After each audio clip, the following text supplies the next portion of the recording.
اسلام کے سنہری دور فاروقی میں دنیا بھر کی فتوحات کو چھوڑ کر محض فلسطین کو فتح کرنے کے لیے خود حضرت عمر رضی اللہ تعالی عنہ کا چل کر جانا اور یہاں پر جا کر نماز ادا کرنا اس شہر کی عظمت کو اجاگر کرتا ہے۔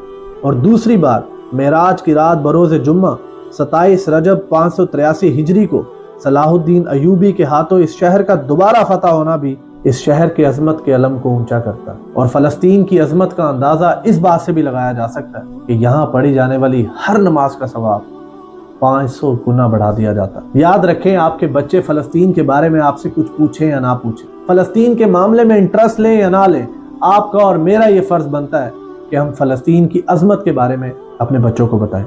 Thank you so much.